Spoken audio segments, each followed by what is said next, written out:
Hello and welcome back to Muslim Convert Learning Arabic. So in the previous video I showed you what I was learning, the letters and a ya added to them, which was on the previous page. For example, C will be C because of the elongation. It will all make sense later on when more words are added, but it's about recognizing the letters.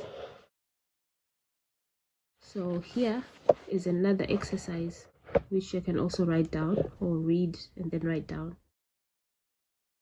This word will be inna, and then when a ya is added it becomes ina, bina,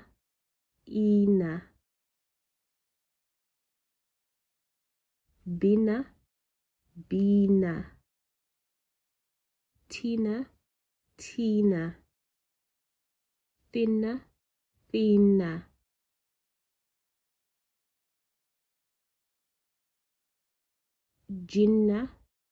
jinna, and so on until you get to the end of the alphabet. And I am going to look for examples of this in the Quran.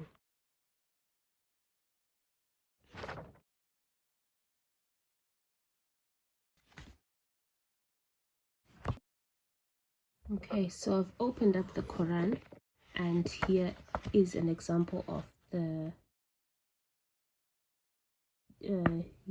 ya. So it's dina, and here fiha. Those are examples of this exercise.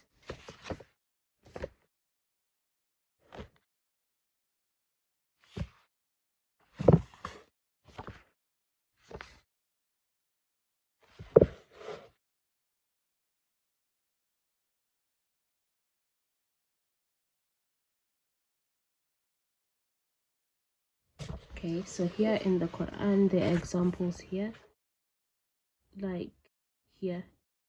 So it'll be dina and fiha. These are the examples of this exercise with the ya added to it. So like I say, I always like to go back to the Quran and find examples. Thanks for watching and see you again in the next video.